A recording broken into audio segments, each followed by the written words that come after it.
Nosotros queremos en el día de hoy ver esto. Nuestro Dios es sabio. Eso no es un secreto para nadie. Yo no creo que le estoy diciendo nada nuevo, pero quisiera ponerle un poco de color a esa realidad, a ese hecho de que Dios es sabio y de tal manera que podamos aplicarlo a nuestras vidas, porque todo lo que conocemos de Dios tiene una implicación en nosotros, debería tener una implicación en nuestras vidas y en la forma como nosotros vivimos. Comenzando con este tema y esta idea de que nuestro Dios es sabio, quisiera hacerle referencia a esta catástrofe ocurrida en Aberfan, Gales. Es parte del Reino Unido, el 21 de octubre de 1966, a las 9:15 de la mañana, ocurrió un colapso en un almacén de escombros de una mina de carbón. Y ahí vemos un poco, es una foto, imagínense, es una foto del año 66 que fue perfeccionada, pero ahí vemos un poco, todo esto que vemos aquí es el desecho, los escombros de una mina de carbón. O sea, luego de extraer el carbón, los desechos que quedan de la mina se iban almacenando en unos almacenes. Tenían 7 almacenes y uno de los almacenes, producto de mucha lluvia en los días previos y producto de que habían unos manantiales cerca de las montañas que habían de carbón, pues produjo un deslizamiento en ese carbón. En esa ocasión, cuando se produce el deslizamiento, esta es una escuela, la escuela de Panglas, una escuela primaria que es la primera que recibe el embate de este desperdicio, y unas 40,000 metros cúbicos de escombros arroparon prácticamente la villa y específicamente arroparon la escuela primaria y mataron unos 116 niños que estaban tomando clases. Una parte, no murieron todos los que estaban en el colegio, en la escuela, pero unos 116 niños fueron aplastados y murieron de esta manera. Por otro lado, unos 20 adultos murieron en la tragedia.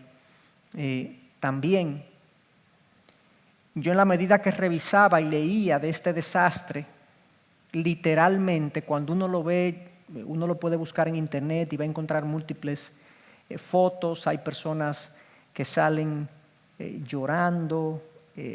Se ve también un entierro multitudinario de pequeñas cajitas, y yo me conmoví, se me salieron las lágrimas, y cuando uno ve un desastre de esta magnitud, cómo pasa algo así en tiempos como estos, cuando uno ve un desastre así, es que uno dice, y Dios tendrá control, Dios sabrá lo que está haciendo. De hecho, la BBC de Londres, que es una de las cadenas periodísticas y de medios más importantes de Londres, en medio del desastre, entrevistó a un hombre religioso que estaba ahí presente, y esta fue su respuesta. Dice, bueno, supongo que tengo que admitir que esta es una de esas ocasiones cuando el Todopoderoso cometió un error. Yo no lo voy a juzgar a él por esa declaración. Evidentemente es una declaración que emana de un corazón en profundo dolor, que no tiene una explicación razonable a lo que ha pasado, y como yo en un momento como eso, como cualquier persona en un momento como ese se para ahí y dando una entrevista y dice, bueno, esto era la voluntad de Dios. ¿Cómo así? Una comunidad que está en luto, que está en duelo. En otra ocasión, ya no hablando de esta tragedia, pero en otra ocasión un cristiano, testigo de un niño sufriendo con cáncer, exclamó: solo espero que Dios sepa lo que está haciendo.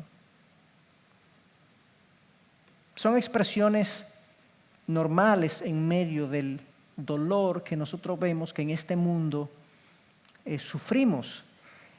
Y la realidad de un mundo caído en el que se sufre es el mayor desafío a creer que Dios es sabio. Pero es esa misma realidad que hace absolutamente necesario que confiemos que Dios es sabio. O sea, la realidad de que el mundo es caído y mal funciona y en este mundo se sufre y sufren los buenos y sufren los malos, sufrimos todos, sufren los chiquitos, sufren los más mayores, sufren los blancos, los negros, los pobres, los ricos, sufrimos todos. Es lo que lleva a mucha gente a cuestionar la sabiduría de Dios. Realmente, de hecho, a tal punto que dudan que haya un Dios. O al menos un Dios del tipo que nosotros decimos, un Dios amoroso, un Dios sabio. ¿Cómo así? Que Dios es sabio y al mismo tiempo permite que estas cosas pasen. Bueno, pero si Él es sabio, quizás no tiene todo el control de lo que está pasando. Él es sabio, pero Él no controla eso. También hay algunos que ponen en duda el control de Dios, no su sabiduría, pero sí su control, porque si un Dios es sabio y amoroso, no puede dejar, si fuera todopoderoso, no puede dejar que eso ocurra. Ciertamente, el desastre, desorden en el que vemos que el mundo se desenvuelve es el mayor desafío para confiar que Dios es sabio. Pero ¿qué es realmente la sabiduría? Yo quisiera profundizar ahora, ¿qué es realmente la sabiduría? Y luego aplicarla a Dios. Sabiduría, dice J. Packer en su libro El conocimiento del Dios Santo, es la capacidad de ver y la inclinación de elegir la meta mejor y más alta, juntamente con la forma más segura para lograrla. Es la capacidad de ver cuál es la meta más alta, qué es lo mejor que nosotros podemos conseguir. O sea, la definición de propósito es parte de la sabiduría. Hay muchas cosas hoy en día que son muy triviales. Por ejemplo, hay gente que literalmente se dedica a jugar Fortnite. Ustedes conocen el juego, ¿verdad? El juego de computadoras Fortnite. Hay jugadores de Fortnite que son apenas adolescentes que se ganan millones de dólares por jugar Fortnite. Se pasan horas y horas y horas y horas jugando Fortnite, viviendo en un mundo de ficción y de fantasía. ¿Ustedes entienden o nosotros entendemos que una persona que dedique su vida a jugar Fortnite ha escogido una meta alta para su vida? Campeón de Fortnite. Ok, ganó dinero, pero además del dinero que tú ganaste, ¿cuál es la nobleza de una meta como esa? Entonces la sabiduría incluye qué es lo mejor e incluye entonces cuál es la forma que yo voy a usar para lograr esa meta, porque el fin no justifica los medios. Sabemos que bíblicamente eso es así, el fin no justifica los medios. Entonces la sabiduría es la capacidad de discernir la mejor meta y la capacidad de identificar cuál es la mejor manera de lograrla, la manera más efectiva y más edificante de lograr esa meta, esa noble meta que yo he definido, esa sabia meta que yo he definido. Otro teólogo la define muy parecido, es simplemente en otras palabras, dice: la sabiduría de Dios quiere decir que Dios siempre escoge las mejores metas y los mejores medios para alcanzar dichas metas. El único componente distinto de esa definición versus la otra es la palabra siempre, y yo creo que es muy importante. Dios nunca se equivoca. La sabiduría bíblica, por lo menos lo que la Biblia revela, es que Dios nunca se equivoca. Dios en un momento dado no baja la guardia. Él no pierde concentración. Dios no tiene lapsus. Ustedes saben que a veces uno tiene unos lapsus y uno se queda de qué. Y te hacen, y le dicen a uno, te fuiste. Dios nunca se va. A veces nosotros estamos haciendo algo intenso que requiere concentración y cada cierto tiempo, cada cierta cantidad de minutos necesitamos como un break, ¿verdad? Y nos paramos y bebemos agua y nos comemos un pedacito de pan, un pedacito de bizcocho, un chocolate, una sardina, porque a veces los breaks están muy asociados a la comida, ¿verdad? Entonces necesitamos un break mental. Dios, nuestro Dios, la palabra dice, no se cansa ni se fatiga. Dios nunca pierde concentración. Dios nunca necesita un break. Dios siempre es intenso, un fuego consumidor. Y su sabiduría siempre está profundamente empleada a buscar los mejores fines a través de las más óptimas formas. Es increíble que exista un ser de esa naturaleza. A mí me es difícil concebirlo. ¿Cómo un ser puede tener ese nivel de intensidad por la eternidad? Definitivamente no es como nosotros. Entonces la sabiduría de Dios quiere decir que Él siempre escoge las mejores metas y siempre escoge los mejores medios. Él siempre está atento, siempre está pendiente, siempre está en línea. Nunca se desconecta. Pero antes de seguir, entonces, yo no quiero que confundamos la sabiduría con el conocimiento. Son dos cosas distintas y quiero aclarar lo que es conocimiento y lo que es sabiduría para poder ver su diferencia y poderla aplicar también a Dios. El conocimiento responde al qué, la sabiduría al cómo. El conocimiento es información y la sabiduría es saber usar esa información para un propósito determinado. ¿Ok? El saber algo es conocimiento. El saber qué yo hago con eso, cómo lo uso, eso es sabiduría. En cuanto al conocimiento, el conocimiento de Dios, hermanos, es abrumador. Dios conoce cosas que uno dice, ¿cómo? ¿En serio? La Biblia habla de esto de manera muy, muy reiterada. Primera de Juan 3:20, la parte final dice, aun si nos sentimos culpables, Dios es superior a nuestros sentimientos y Él lo sabe todo. Está hablando del interior de la persona. Cuando nosotros pedimos perdón, que a veces no nos sentimos perdonados, nos sentimos culpables, descuida, Dios lo sabe. Dios lo sabe todo. Mateo 10:29 habla de ni un solo gorrión puede caer a tierra sin que el Padre lo sepa. En cuanto a ustedes, cada cabello de su cabeza está contado. Recuerdo haber escuchado o leído hace un par de semanas que se hizo un estudio en Estados Unidos y la población de aves se ha reducido en 3,000 millones de aves menos. Y un gorrión no cae a tierra sin que el Padre lo sepa. O sea que Dios está pendiente de estas cosas y de los cabellos de nosotros. Isaías 46 habla entonces del futuro. Solo yo, dice Dios, puedo predecir el futuro antes de que suceda. Todos mis planes se cumplirán porque yo hago todo lo que deseo. El salmista hablándole a Dios acerca de cómo Dios lo conocía, ustedes conocen este pasaje, la mayoría, dice, oh Señor, has examinado mi corazón y sabes todo acerca de mí. Escuchen bien las palabras que él usa. Has examinado mi corazón y sabes todo acerca de mí. Sabes cuándo me siento y cuándo me levanto. Conoces mis pensamientos aun cuando me encuentro lejos.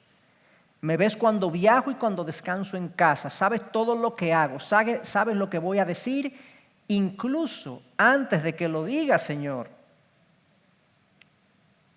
Ahí es que él agrega, yo no lo puse ahí porque no era el propósito, decía, tal conocimiento es demasiado maravilloso para mí, no lo puedo entender. Dios sabe lo que hay en mi corazón, sabe cuando me siento, cuando me levanto. O sea, Él tiene conocimiento de mi interior, tiene conocimiento de mis movimientos físicos, conoce mis pensamientos aun cuando me encuentro lejos. Para Dios no hay distancia para conocer los pensamientos. Yo me muevo y descanso en casa, Dios lo sabe. Y lo que voy a decir antes de que lo diga, ya yo sé lo que tú vas a decir. Hay gente que llega a conocerse de tal manera a otro que dice, yo sé lo que tú estás pensando. Pero no siempre pegamos. Dios siempre pega. Siempre. Salomón en Primera de Reyes 8:39 dice, oye entonces desde el cielo donde vives y perdona, le dice a Dios, haz con tu pueblo según merecen sus acciones, porque solo tú conoces el corazón de cada ser humano. Wow. Solo tú conoces el corazón de cada ser humano. Jesús mostró, estando aquí, un pleno conocimiento de todo. Jesús tenía conocimiento de absolutamente todo. En Juan 11, cuando le dicen que Lázaro había muerto o que estaba muy enfermo, Jesús sabía que no había muerto. Un poquito más adelante, en el mismo relato, se nos dice que Jesús ya sabía que Lázaro había muerto, pero nadie se lo había dicho, sino que él conocía ese hecho. En un momento dado, en Juan 3, Jesús está hablando con una mujer en el pozo, junto al pozo que hay en Samaria, y le cuenta toda su historia. Esto es Juan 4. Le cuenta toda la historia. Tú has tenido 5 maridos y el marido que tienes actualmente no es realmente tu marido. Y ella le dice, ¿cómo tú conoces mi vida? En Marcos 14 también Jesús describe la preparación de la última cena. Le dice a Juan y a Pedro, vayan y preparen la cena. Cuando vayan a la aldea se van a encontrar a un individuo que va a pasar por ahí. Díganle que el Señor busca un pollino que va a estar atado. Oigan esto. Ese pollino, ese burrito va a estar atado. Desátenlo, díganle. Y cuando le pregunten, un señor le va a preguntar y díganle que el Señor lo necesita y ustedes me lo traen. Wow. Eso es lo que se llama control del bueno. Cuando conoce a Natanael, Jesús le dice a Natanael, ahí viene un judío sin tacha. Y Natanael le dice, ¿cómo tú me conoces? ¿Tú me conoces a mí? Y Jesús le dice, cuando estabas debajo de la higuera yo te vi. Pero no está hablando de que lo vio físicamente, sino que lo divisó de manera sobrenatural. Y Natanael se sorprende y dice, verdaderamente, este es el profeta, un profeta. En múltiples pasajes se dice que Jesús conocía lo que estaban pensando, lo que pensaban los hombres, lo que pensaban los fariseos, lo que pensaban los discípulos. Literalmente dice, porque Él sabía lo que había en sus corazones, porque Él sabía lo que ellos estaban pensando.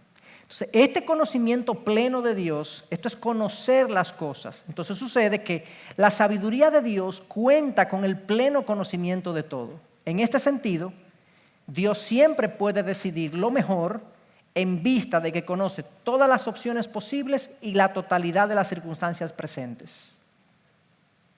Cuando nosotros vamos a tomar una decisión, antes de tomarla necesitamos información. Y si no tenemos toda la información disponible acerca de esa decisión, no vamos a tomar la mejor decisión, ¿verdad? Dicen que la información es poder. ¿Por qué? Bueno, porque cuando yo conozco las cosas sé lo que voy a hacer. Entonces supónganse este ser, imagínense a Dios, este ser que conoce plenamente, instantáneamente, todas las cosas, acerca de los hechos de la creación y acerca de las realidades humanas, incluyendo los pensamientos y las intenciones del corazón. Cuando Dios planifica y ejecuta su decisión, Él tiene todos los elementos presentes, están pendientes. Nadie puede decir, Señor, ¿tú consideras de tal cosa? Sí, claro, pero claro. Miren un ejemplo de esto.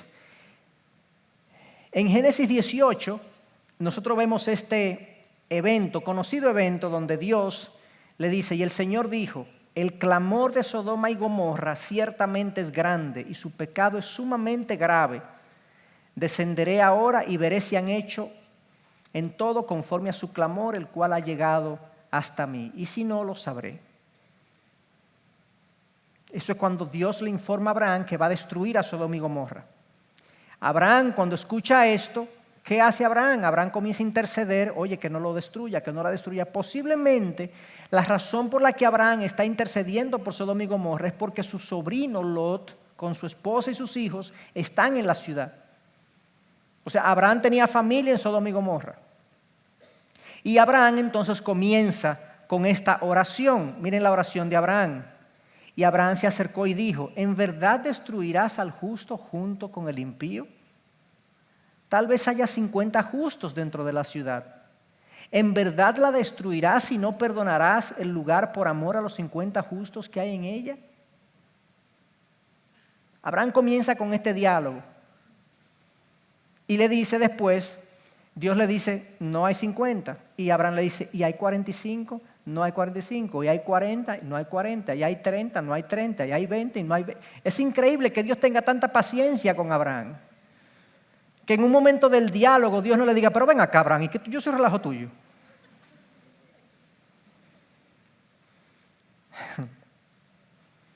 Es interesante cómo Abraham se dirige a Dios, porque en el versículo 27 de Génesis 18, yo no lo pongo ahí, pero se lo voy a leer, dice, y Abraham respondió y dijo, he aquí ahora, esto cuando viene a los 45, me he atrevido a hablar al Señor, yo soy polvo y ceniza.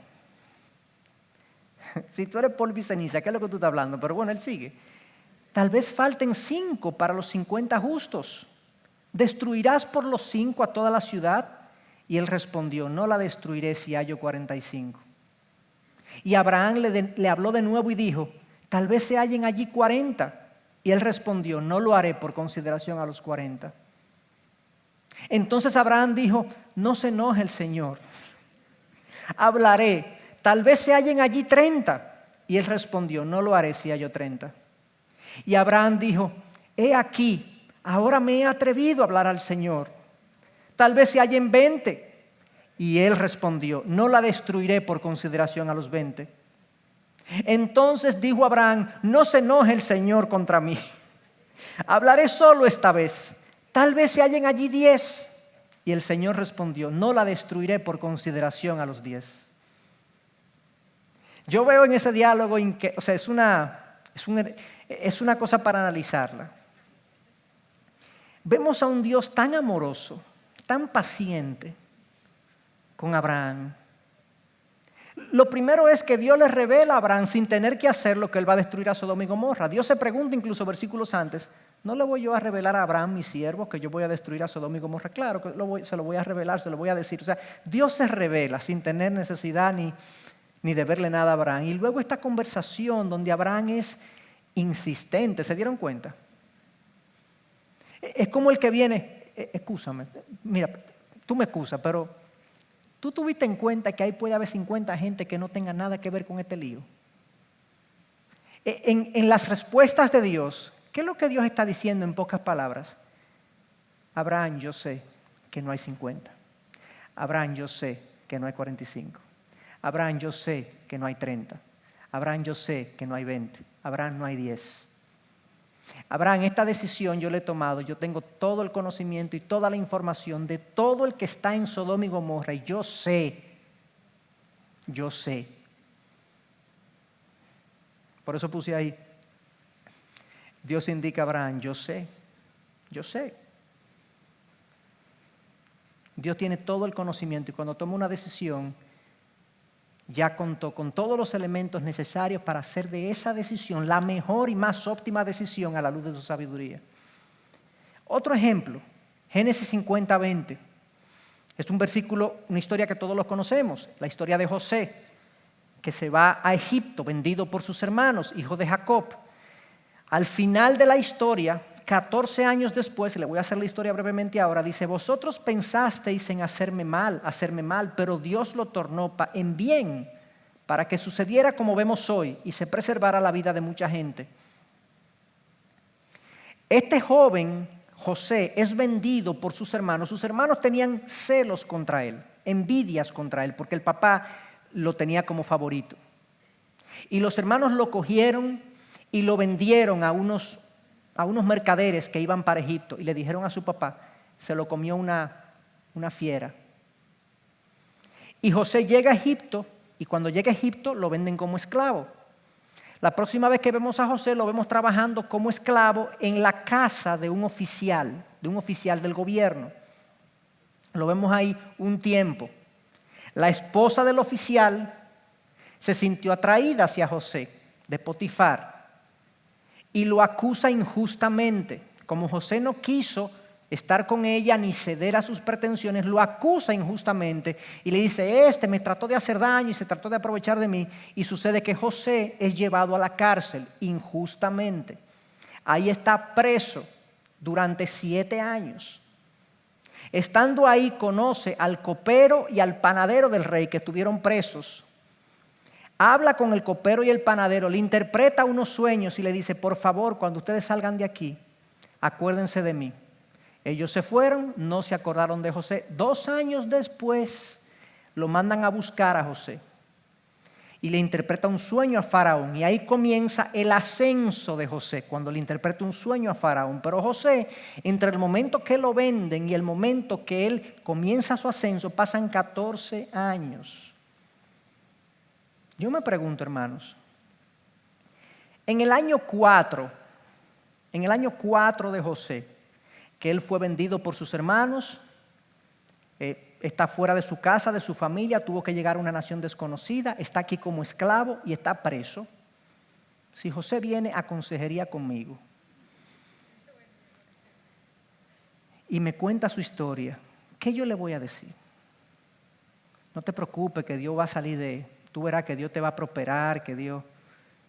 Y quizás yo le digo eso, y a los 2 años más tarde José viene y dice: pastor, estoy en las mismas, sigo preso, y mal preso ahora. ¿Cómo va a ser? Pero tú eres un hombre de Dios, tú eres un hombre fiel. ¿Por qué tú no sales de esa situación? Y pasan los años, 7, 8, 9, 10, 11, 12, 13, 14 años después. José no tiene una indicación clara de qué es lo que Dios está haciendo. José no sabe lo que Dios está haciendo. José se está perdido en el espacio. Él sabe que Dios es Dios. Él sabe eso porque Dios estaba con José. Y José era un hombre fiel a Dios. Oraba, buscaba su rostro, pedía la opinión de Dios. Sabemos que él era fiel a Dios, pero él no sabía exactamente lo que Dios quería con él. Él había tenido unos sueños en su juventud que aparentemente Dios lo iba a elevar, pero él no tenía indicación de que eso era así. 14 años después sucede algo que lo encumbra a José. Y al final entonces de encontrarse con sus hermanos y demás, José concluye: vosotros pensasteis hacerme mal, pero Dios lo tornó en bien para que sucediera como vemos hoy. Ahora estamos entendiendo para qué Dios hizo lo que hizo. 14, 15 años después de total ignorancia o parcial ignorancia de lo que Dios realmente estaba haciendo, ahora yo sé que Dios hizo esto para que se preservara la vida de mucha gente. ¡Wow! ¿Será que hay situaciones en mi vida donde yo estoy en el medio del río, literalmente, no veo la costa, ni veo la costa de donde salí, ni veo la costa de para dónde voy, pero Dios está haciendo algo, pero yo no tengo idea exactamente? Bueno, dale tiempo. No necesariamente Dios te va a decir como José a los 14 años. Yo no estoy diciendo que a los 14 años tú vas a saber. No, a veces hay muchas cosas que se prolongan por más tiempo. Pero Dios está en control. Y la sabiduría de Dios hizo presente en la vida de José de una manera muy, muy clara. Otro ejemplo, la sabiduría de Dios en acción. ¿Conocen esta historia? 2 Corintios 12, 17, el aguijón de Pablo. Y dada la extraordinaria grandeza de las revelaciones, por esta razón, para impedir que me enalteciera, me fue dada una espina en la carne, un mensajero de Satanás que me abofeté para que no me enaltezca. Acerca de esto 3 veces he rogado al Señor para que me lo quitara. Él me ha dicho: te basta mi gracia, pues mi poder se perfecciona en la debilidad. Por tanto, muy gustosamente me gloriaré más bien en mis debilidades, porque el poder de Cristo, para que el poder de Cristo more en mí. Fíjense algo. Aquí estamos leyendo la oración que Pablo hace después que él entiende por qué le fue dado el aguijón. ¿Ok? Ya, Dios le dijo, ya. Bástate mi gracia. Pablo entendió, después de orar de manera repetida por esta situación, entendió el mensaje. Oigan lo que está pasando aquí. Dios conoce a Pablo mejor de lo que Pablo se conoce a sí mismo. Dios sabe que Pablo necesita un aguijón en la carne para que no se enaltezca. Pablo no sabe eso. Pablo lo que quiere es que le quiten el aguijón. Pablo ignora sus tendencias al enaltecimiento y al orgullo. Pablo, Señor, pero quítame esto, pero quítame esto. Después de un tiempo, no sabemos cuánto tiempo pasó entre la primera vez que le pide Pablo que le quite el aguijón y la tercera vez, pero pasó un tiempo. Pablo oró por esto de manera repetida. Y luego de oración y discernimiento, Dios le hizo entender, mira Pablo, eso se te ha dado porque tú necesitas, tú no lo sabes realmente, pero déjame explicarte. Tú necesitas un aguijón en tu carne. Tú necesitas un recordatorio de que tú dependes de mí. De que tú realmente has recibido revelaciones, pero no es por ti, es porque yo soy grande. No te enaltezcas, no te enorgullezcas, pero para recordarte eso de manera constante es necesario que tú seas afligido de esta manera. ¿Se está dando cuenta cómo entonces Dios en su sabiduría a veces hace cosas en nosotros con las que, de hecho, nosotros no estaríamos de acuerdo, pero Él sabe por qué lo hace? Él sabe cuáles son las tendencias de nuestro corazón y cuáles son las necesidades que nosotros tenemos para mantenernos fieles, para ser útiles. Si Dios no le hubiese dado el aguijón, la conclusión de este texto es, si Pablo no hubiese tenido el aguijón, no hubiese sido Pablo. Bendito aguijón. Eso es exactamente lo que nosotros podemos decir en muchas de las situaciones de nuestra vida donde nos somos afligidos por Dios. Donde Dios permite que pasemos por momentos de dolor, de lucha, trances difíciles. Sí, hay un trabajo que a veces nosotros ignoramos, pero es necesario, porque Dios conoce nuestro corazón mejor que lo que tú y yo lo conocemos. Ya para mí es claro que lo que Dios hace es que hace uso del conocimiento pleno que tiene de nosotros y en su sabiduría actúa para producir sus propósitos. Miren otro ejemplo de la sabiduría de Dios en acción. Filipenses 1, 12 al 14, como este hombre, Pablo otra vez, dice, y quiero que sepáis, hermanos, que las circunstancias en que me he visto han redundado en el mayor progreso del Evangelio, de tal manera que mis prisiones por la causa de Cristo se han hecho notorias en toda la guardia pretoriana y a todos los demás, y que la mayoría de los hermanos, confiando en el Señor por causa de mis prisiones, tienen mucho más valor para hablar la palabra de Dios sin temor. Qué bueno por mis prisiones. Pablo está confiando en la soberanía de Dios. Él está diciéndonos aquí, Dios está usando mis prisiones para expandir su evangelio, para hacer conocer su evangelio. Yo me glorío en eso, yo me gozo en eso. Más adelante de eso, dice, él se goza en las prisiones que él está experimentando, porque él está viendo cómo Dios la está usando para sus propósitos. Entonces, cuando uno ve estas cosas, uno adquiere un sentido de pequeñez en relación a lo que Dios está haciendo con nosotros, alrededor de nosotros o a través de nosotros.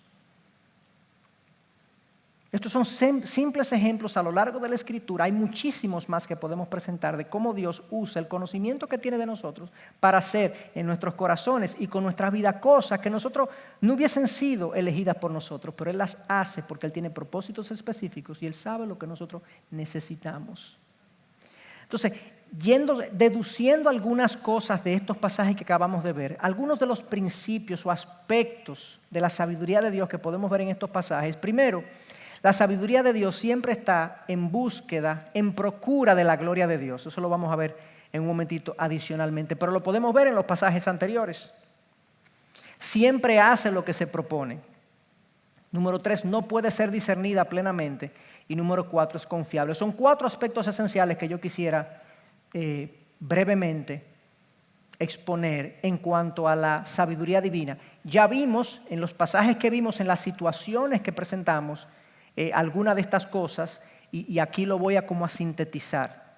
En primer lugar, la sabiduría divina, acuérdense que es la que hace las cosas con el conocimiento que Dios dispone. Dios arregla con su sabiduría el desarrollo de los acontecimientos.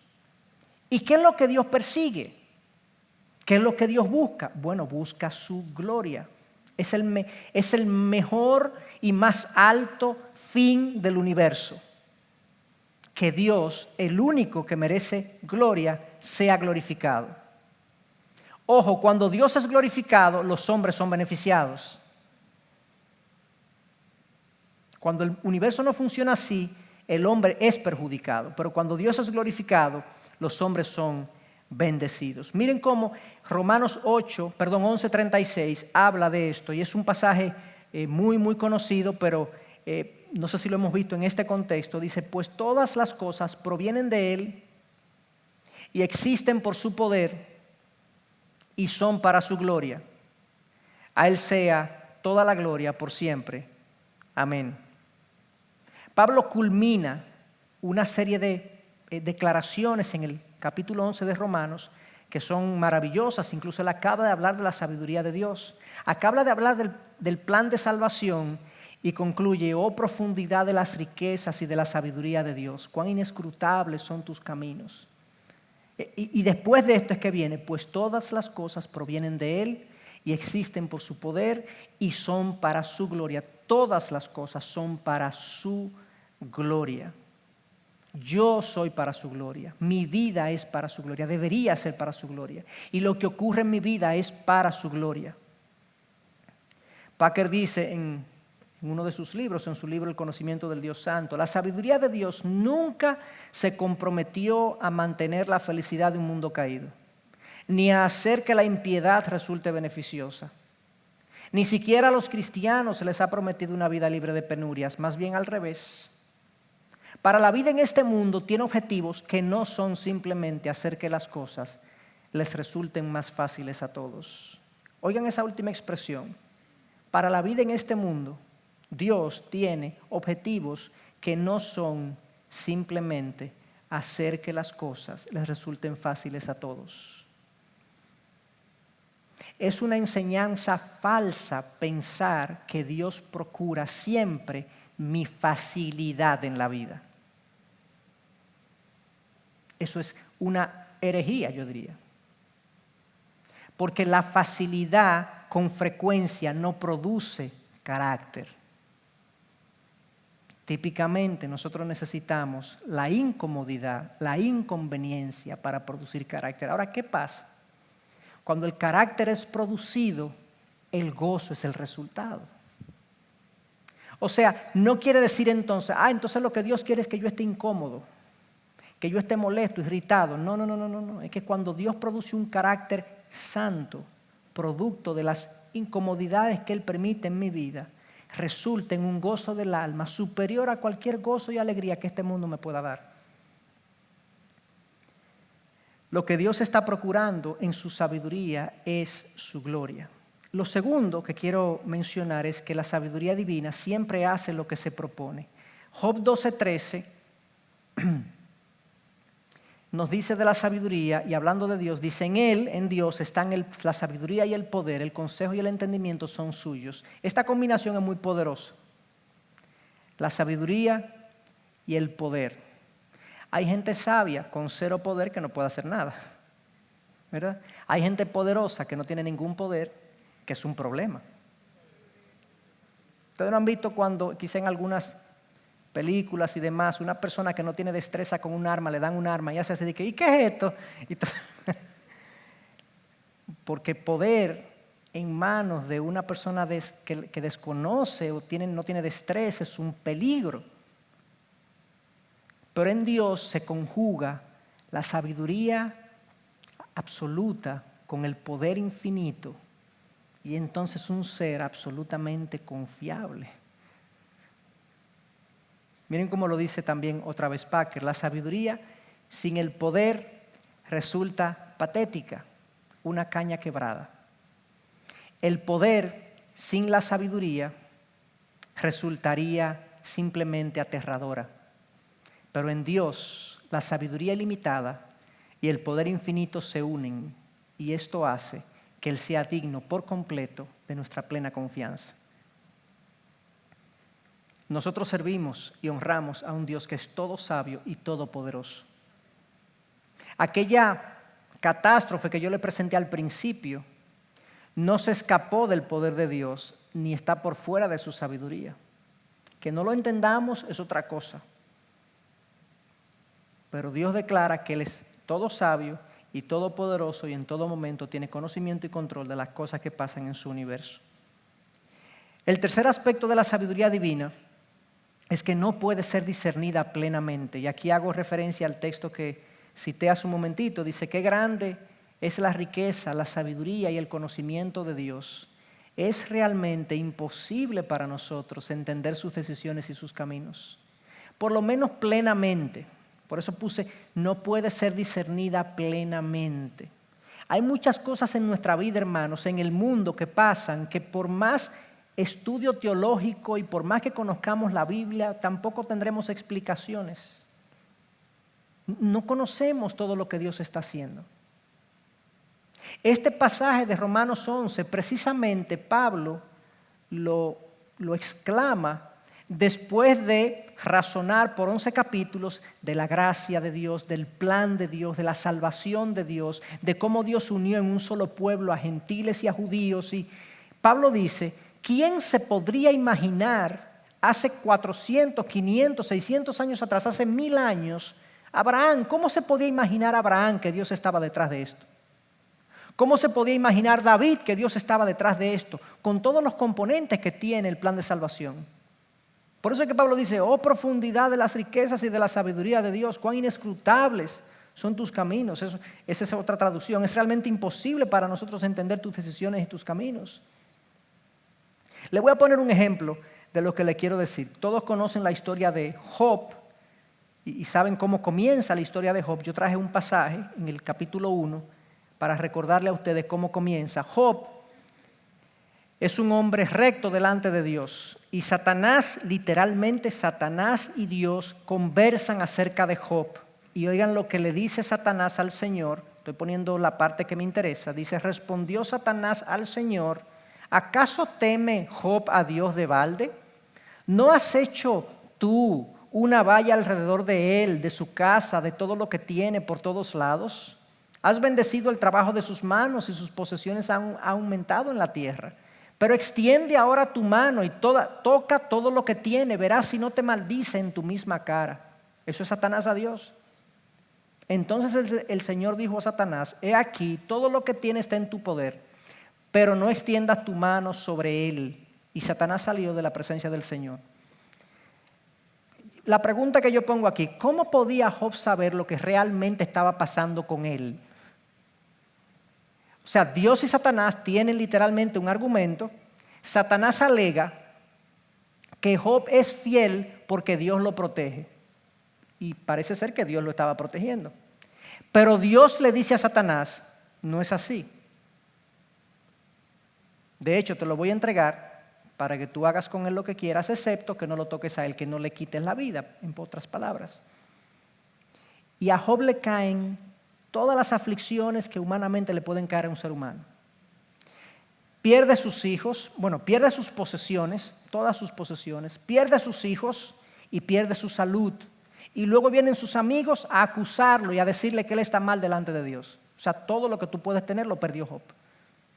Sus posesiones, sus hijos, su salud y sus amistades. Y bueno, Job se siente desconcertado. En varias ocasiones se nos dice en el libro de Job que Job no pecó, pero hay ocasiones donde Job preguntó y cuestionó y dijo, Señor, ¿pero qué? ¿Y qué es lo que pasa? Acuérdense que esto no tiene que ver tanto con Job. Sí, Job es parte de, y Dios está haciendo una obra en Job también, pero el motivo principal de toda esta avalancha de pruebas y de situaciones difíciles es el desafío entre Dios y Satanás. Y en un momento dado que Job le pregunta a Dios, oigan lo que Dios le responde. Entonces el Señor respondió a Job desde el torbellino, porque Job le preguntó y le reclamó un poco a Dios. ¿Quién es este que pone en duda mi sabiduría con palabras tan ignorantes? Prepárate, muestra tu hombría, porque tengo algunas preguntas para ti, tendrás que contestarlas. Y Dios comienza a preguntarle a Job de todo. De la creación, le pregunta, ¿dónde estabas tú cuando yo fundé la tierra? ¿De dónde sale la nieve? ¿Cómo se produce el rayo?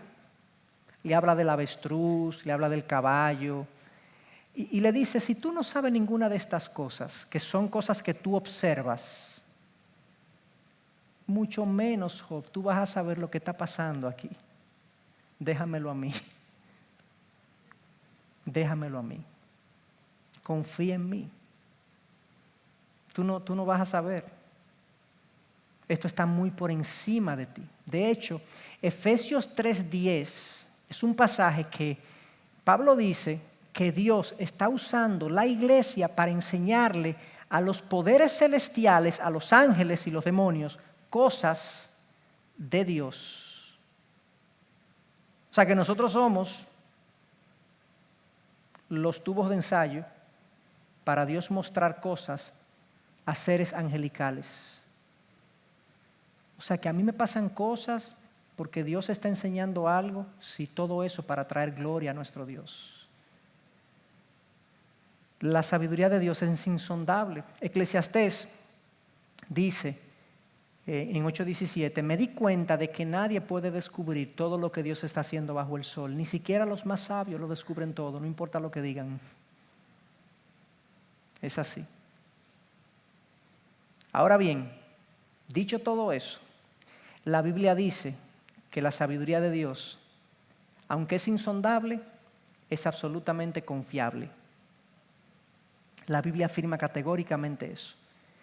Dios es absolutamente sabio, increíblemente poderoso, todopoderoso. Su sabiduría es puesta al servicio de su gloria. No la podemos conocer completamente, pero sí podemos confiar en ella profundamente. Y quiero hacer aquí uso de algunos pasajes que a mí de manera personal son como pasajes pilares de mi vida. Entiendo que el Proverbios 3:5 lo he citado aquí en varias ocasiones, que es un pasaje increíblemente sólido para aquel que quiere vivir para Dios. Cuando dice en Proverbios 3:5-7, dice, confía en el Señor con todo tu corazón, no dependas de tu propio entendimiento, busca su voluntad en todo lo que hagas y Él te mostrará cuál camino tomar. No te dejes impresionar por tu propia sabiduría, en cambio teme al Señor y aléjate del mal. Qué claro está ese pasaje. Ese pasaje contradice todo lo que nuestra cultura nos dice hoy en día. La cultura dice que la confianza en ti debe aumentar, que tú debes tener absoluta estima por ti, por tus intenciones, sigue lo que quiere tu corazón y todo eso. Y hay un aspecto que sí que uno tiene que confiar hasta cierto punto en lo que uno hace, uno tiene que confiar en la formación, uno no puede estar denigrándose constantemente, en ese aspecto sí. Pero a nivel de decisiones de la vida, de dirección en la vida, de qué es lo mejor para mí, decisiones morales, la Biblia claramente dice, no confíes en ti. Claro, no nos dejen en el aire. No nos dejen en el aire. Dice, no confíes en ti, confía en el Señor con todo tu corazón. Profundamente, plenamente. Deposítate en sus manos. Es como la persona que está subiendo una montaña, estos escaladores que usan una cuerda y se amarran y se ponen una especie de argollas aquí. La posición correcta para poder subir es descansar completamente hacia atrás. De lo contrario, si yo trato de poner la mano y subir yo, no voy a subir. Los pies tienen que estar literalmente sobre la pared y yo con la espalda totalmente descansado en la cuerda. Tiene que haber un alto nivel de confianza en la cuerda y en el amarre para yo hacer eso. Usualmente siempre sube uno primero, pone el amarre y después viene el otro. O sea que el que viene atrás tiene que confiar en el que puso la cuerda. Hasta cierto punto lo que este pasaje me está diciendo es, óyeme, déjate caer, Dios te está agarrando, confía plenamente en Él. Pero miren lo que dice el versículo 6, busca su voluntad en todo lo que hagas y Él te mostrará cuál camino tomar.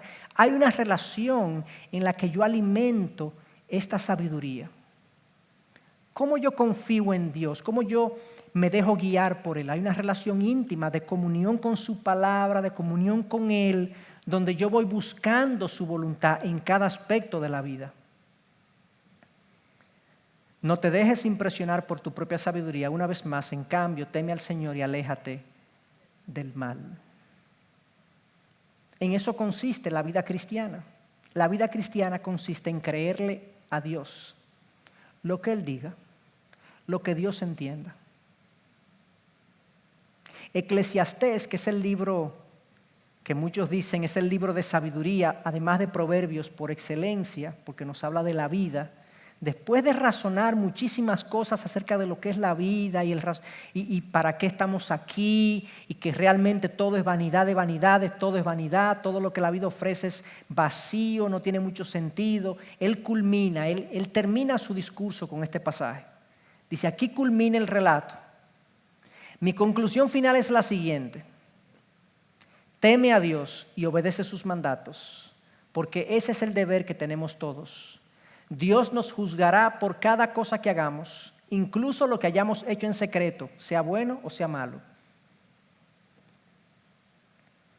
O sea, tú quieres hacer algo útil con tu vida, tú quieres alejarte de todo lo que es vanidad de vanidades. Él está diciendo esto a lo largo del libro.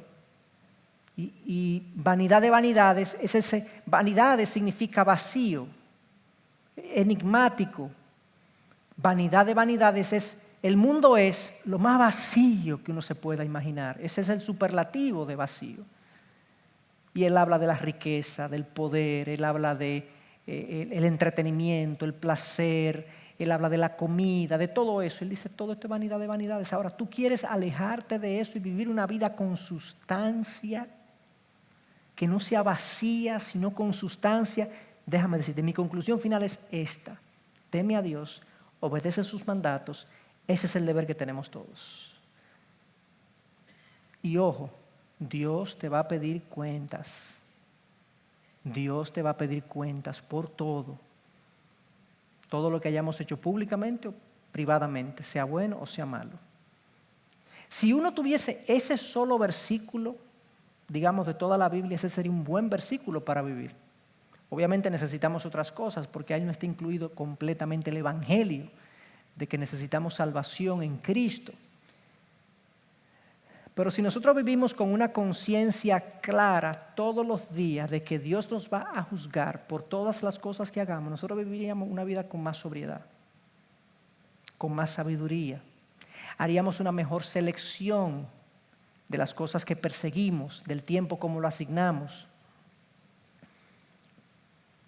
Y por eso ese versículo le llamé sabiduría divina comprimida. Entonces lo que hemos visto es que Dios, en su sabiduría total, completa, una sabiduría que está siempre al servicio de su gloria, al servicio de sus propósitos, que siempre logra lo que se propone. No podemos discernirla plenamente, pero podemos confiar. En lo que conocemos de ella, podemos confiar plenamente. ¿Cómo explicamos nosotros lo que vimos al principio de este desastre natural en esta comunidad de Gales? ¿Cómo Dios permitió que algo así ocurriera? Que 116 niños murieran sin una aparente razón, que 20 y pico de adultos también lo hicieran, que esta comunidad literalmente estuviera traumatizada todavía se dice que 50 años después hay personas que están traumatizadas por lo que vivieron en esa ocasión. Realmente, este es uno de los momentos donde uno tiene que confiar en Dios. Aquí no hay una explicación que yo pueda dar. Si digo Dios juzgó esa comunidad, yo no sé. Si digo Dios está llamando a esa comunidad hacia sí, yo no sé. Nosotros no sabemos, esto es algo insondable. ¿Qué puede estar pasando? Yo no sé. Job vivió muchísimas cosas que ahora nosotros sabemos que era un desafío entre Dios y Satanás. Pablo vivió cosas que también él experimentó, producto de lo que Pablo necesitaba para que su corazón fuera útil. Y, bueno, Dios le puso un aguijón en la carne. Y nosotros sabemos que lo hizo para que Pablo no se enalteciera. Pero si Pablo no hubiese escrito 2 Corintios 12, donde él nos dice que ese aguijón le fue dado por un aguijón en la carne, y vemos a este gran apóstol, un hombre que escribió más de la mitad del Nuevo Testamento, que evangelizó gran parte del mundo, que literalmente el evangelio llegó a nosotros por la acción de Pablo, que tuvo revelaciones increíbles y lo vemos enfermo. ¿Cómo yo explico eso? Yo lo puedo explicar porque 2 Corintios 12 está escrito y dice, Dios lo permitió para que Pablo no se enalteciera. Bueno, había un propósito. Entonces Dios nos deja ver que las cosas ocurren con un propósito. Y aquellas cosas que nosotros no conocemos el propósito, si no lo conocemos, no quiere decir que no hay.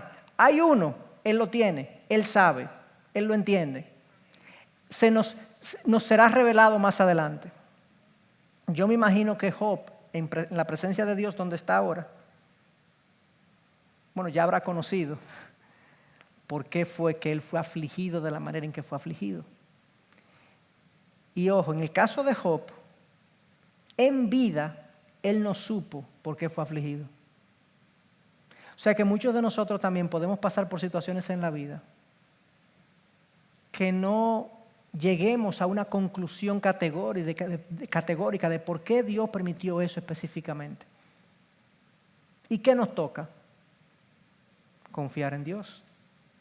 Confiar en que Él sí sabe por qué lo permitió, porque Él nos ha dado indicios que todo lo que hace lo hace con sentido y propósito. A veces es entendible para nosotros, a veces no es entendible para nosotros. Para mí la sabiduría de Dios, presentada de esta manera, debería producir en mí confianza plena en Él, por un lado, pero por otro lado, humildad en mí. Porque hay tantas cosas que nosotros no sabemos. Hay tantas cosas para las que nosotros no tenemos explicación. Es una pretensión a veces que nosotros queremos explicar y decir, y esto es por esto, y esto es por esto, y esto es por esto, y juzgamos a la gente, y juzgamos las actitudes, decimos por qué pasa esto. Nosotros no sabemos. Esto me llama, la sabiduría de Dios me llama a una confianza en Él y una humildad completa en mí, de que yo no sé, yo sé muy poco de lo que realmente pasa. ¿Qué voy a hacer? Ocuparme de mi vida, de vivir en temor delante de Dios, obedeciéndole, sirviéndole, amándole, porque yo sé que eso no es vanidad de vanidades. Eso tiene sustancia y tiene recompensa eterna porque Dios lo ha dicho. Así que el Señor sea con nosotros, que el Señor nos haga crecer en esta comprensión de su sabiduría.